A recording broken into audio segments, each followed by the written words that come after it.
Bilis on. Uy, lakas. Uy, butang ang lakas. Third strike tayo mga karancho. Ganda na sukat, kabit na kabit oh.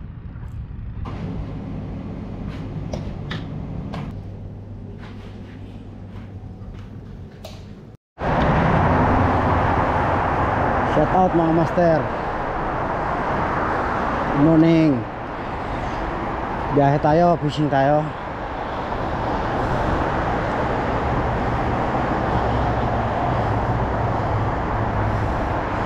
Hindi tayo titigil hanggat wala tayong nahuhuling gurami. Sabi sa Moro Ami, walang kakain hanggat walang nahuhuling isda.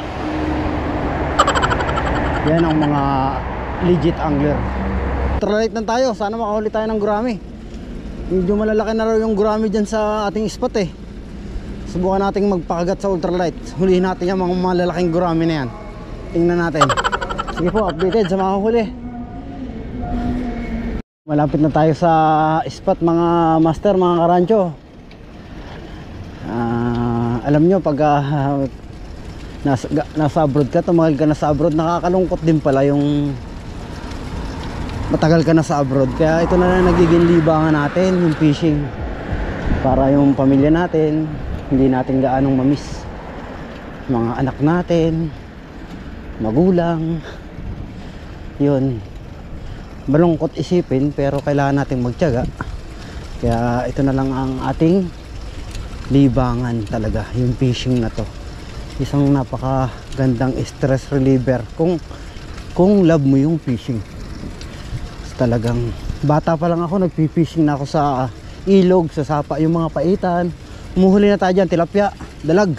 Nagtatangad tayo ng dalag. Talagang bata pa lang tayo, ano na tayo sa fishing. Hindi kagaya ng iba, basta lang kung magpi-fishing, hindi naman talaga addict sa fishing. Hindi naman talaga I love fishing. Yung iba nakikigaya-gaya na lang kasi nga stress reliever. Pero kung hindi mo gusto talaga yan, huwag ka na mag-fishing. Kaysa kung ano-ano pang cheese marites ang gagawin mo sa spot. Yun lang yun. Sige, updated po. Shout out mga karancho, good morning. Dito tayo, gamit tayo ng ultralight. Pero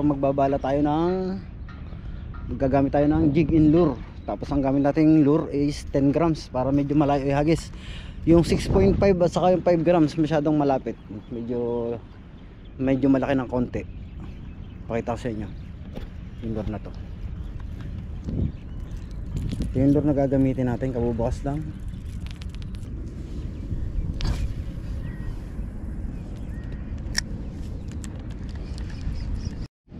Medyo marami ng ibon. Medyo tinataas natin yung rod natin kasi nasabit yung lure. Strike, uy! Kinagat, lapis yata. First strike natin mga karancho. Parang barracuds. Parang talakitok barracuda. Ba't lapis naman? Kitok mo boy. Uy, talakitok, ang laki. Good size oh. Ison tayo mga karancho. Ang ganda. Ang ganda na sukat. Kitoks. Oh, napakabisa ng lure na to. Uy. Kitok na, maaga ang talakitok. Shout out. Medyo ang dumi. Lagyan natin.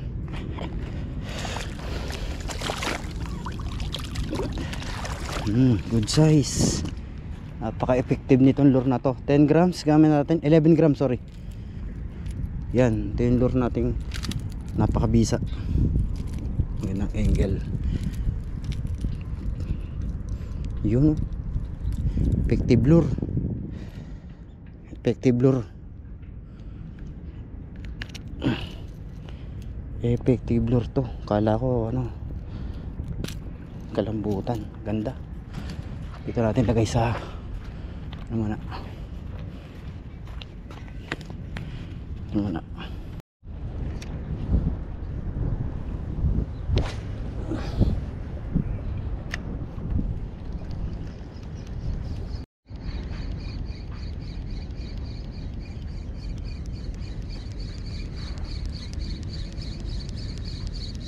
Bis on tayo mga karancho.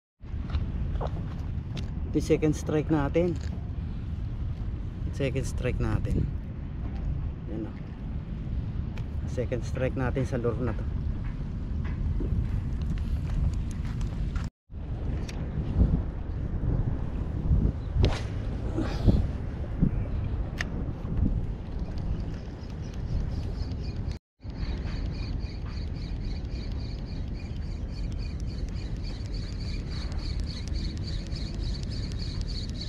Bis on. Kitok ko na naman to. Ay, third strike to mga karancho. Talakito. Uy, ang lakas. Uy, butang ang lakas. Oh, ang lakas ah. Sumabit sa bato. Taas natin. Uy, ang lakas, grabe. Ang lakas ito. Malaking sukat, good size to. Ay, nakaano yata. Ano, ang tama. Ay, nakawala. Andito pa. Balagbag ang tama. GT ba? Balagbag ang tama. GT yata mga karancho. Uy, GT nga. Ay hindi, talakitok pa rin. Good size na talakitok. Tatlong strike natin. Isa natin hindi na videohan. Gaganda ng sukat, grabe. Harvest ang ating bagong lura. Ayun o, ganda ng tama. Pangatlong good size. Kabit na kabit ang ating lure. Paborito to. Third strike tayo. Hindi siya nakapalag sa ating lure. Third strike tayo mga karancho. Ganda na sukat, kabit na kabit to. Pangatlo.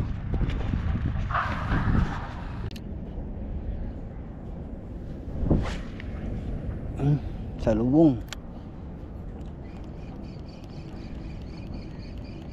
Yun.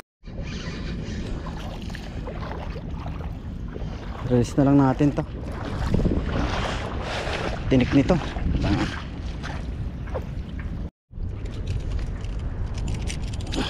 Yun, release natin.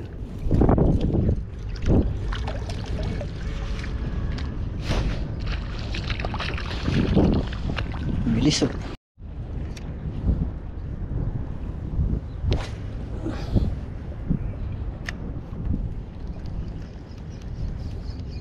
$7:30 na. Mukhang uuwi na tayo agad ng maaga. Isang oras lang tayong humagis dito. Saglit lang kasi nga alam niyo naman ngayon weekdays bawal. Nakatatlo tayo ng strike. Bali hindi ko alam kung na-videohan yung isa. Pakita ko na lang sa inyo mamaya. Tatlong talakitok na puro good size. Napakaganda ng sukat, napakasarap pa. Ganda ng laban nung yung padalwa rin. Sayang din yung ganda ng laban nung talagang bumabayok yung kaso hindi ko alam, parang hindi siya naka-play. Tingnan natin sa video na lang, edit na lang natin. Wala na. Kailangan nating umuwi dito kasi nga 7:30 na. Medyo sinuwerte lang na ulit tayo. Yung pala yung maganda dito, itong lure na to, para pwedeng maihagis ng malayo. Malalaki ang kitok kaya kinakagat pa rin niya kahit medyo 11 grams. Kala ko GT. Ang ganda ng sukat ng lakas. Sirit siya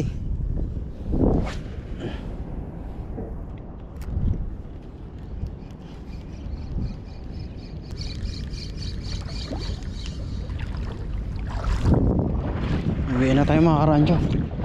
Tama na, oras na. Baka tayo madali dito. Ito yung ating ginamit na malupit naka 3 strike, 11 grams. Visit lang nyo ang www.tacklebox.me. Available. Check natin yung ating tatlong huli. Check natin dito. Dala tayo ng gloves, mahirap na. Check natin ang ating huli. Kasa natin. Bah, mabigat din. Oh, buhay pa isa. Buhay pa, kita nyo. Mabigat din. Yan na natin dito. Yan o. Yan. Huli natin ang karancho. Good size. Ang laki ng tsinelas ko na yan. Nasa 2 kilo rin yata yung ating huli. Ang lalaki eh. Puro good size. Uwi na tayo. Maaga po, sayang. Pero medyo humahangin na, kaya siguro wala na rin kakagat siguro. Kumuha lang tayo ng ating pangulam. Strike tayo ng gurami. Kumuha lang tayo ng mga gurami. Ganyan kalalaking gurami dito. Naalala ko nung bata ako, nakakahuli ako ng gurami. Kita nyo, ang dami nating gamit oh. Dahil ng jig. Latang adik lang. So, ligpit na tayo para ingat. Shoutout nga pala sa Ulma at saka sa Ultralight Master Angler. Shoutout mga master, mga karancho. Medyo blessed tayo ngayon. Nadali tayo ng sa halos 1 oras lang. Nakakuha tayo ng pangulam.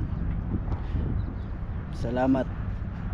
Thank you Lord at lagi tayo nabibless ng isda. Kahit paano meron tayong laging nauulam. Kasi medyo taghirap ngayon dito. Taghirap si karancho ngayon dito.